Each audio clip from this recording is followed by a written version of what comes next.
Ito ang Shinko Group, ang tatlong pinakamayamang kabataan sa Cotabato City. Ito si Wu Bentong, ang pinakagwapo at pinakacool sa kanilang tatlo. Ito si G. Horny, ang sentimentong violinista, at ang kanilang pinuno, si Jun Piyok.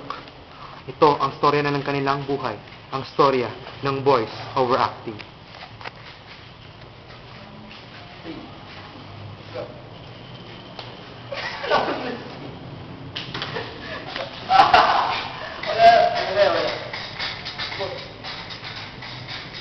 Kita pa.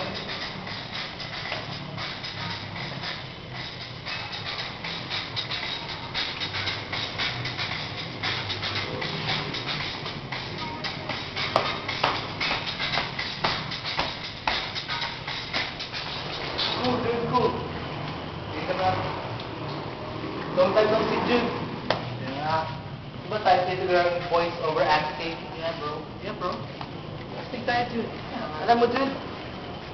Di sa pagmamayabang, 5 billion ang utang ko. Ah! What a mess. Bakit pala ikaw, Jude? Yan ang utang mo. Wala akong utang, Jude. Wala kang utang? Wala rin akong pera ngayon. Ah! All the girls are out there for me. Feeling mo naman, Jude? Jude? Ikaw pala, Jude. Jude, isang babae lang na mabot sa akin eh. Babae? Talang. Grabe, di ka masyado, Jude.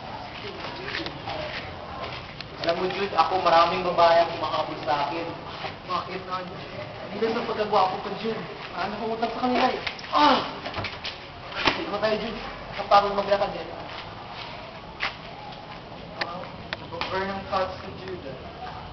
Nakita mo si John Dillis? Ah! Nakita ko siya yung babae yung makapit sa akin, Jude. Ay, shit! Ah! Almost paradise. Almost paradise.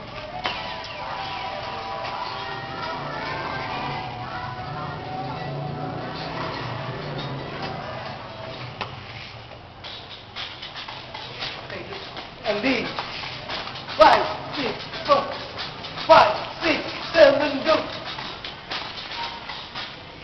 Come on.